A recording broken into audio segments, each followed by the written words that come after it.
If you look at the semiconductor industry, which we can learn a lot from, I'm sure most of you have heard of Moore's Law, which is showing that computing capacity doubled every so many years, and this is a logarithmic chart.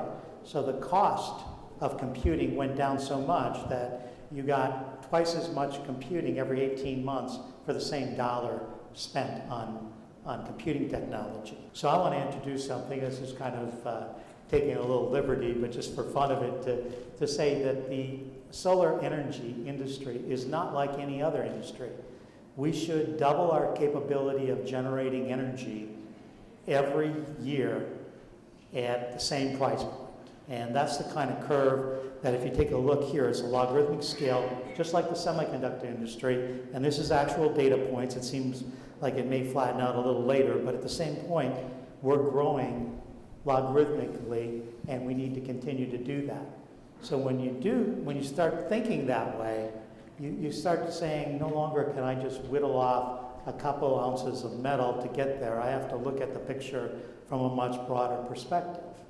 I do believe we can continue on this cost curve of generating greater and greater amounts of energy for the same amount of cost over the years. So with our tracker products, instead of just trying to just create another system or a slightly different design, we've added intelligence to the system so that we can sense pressures, we can sense wind events, we can sense snow loads.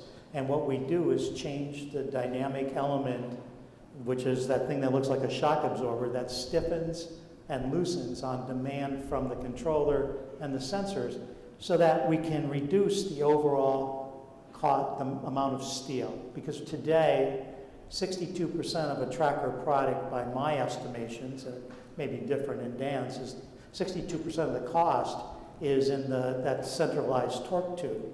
So if you take a look on the left-hand side, by introducing technology that already exists from the technology side, without the intelligence, you can see the thickness in green of that torque tube steel, pounds of steel. On the right-hand side, because we changed the vector of forces using technology, we can have a much smaller and thinner torque tube and still handle the same forces. That's just one example of how we have to look at things differently, utilize technologies that are happening in parallel industries. What's that catalyst that causes that tipping point to occur? Because if you've already lower cost than the other forms, when haven't we as Americans always migrated to the lower cost option if it was providing something?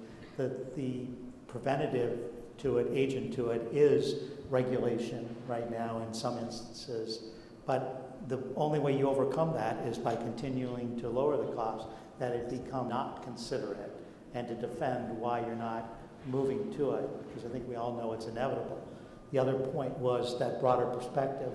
You said wind and solar together and things of that nature. We've got to look at energy from an energy perspective, and gas, wind, and solar together really form a great perspective for the future.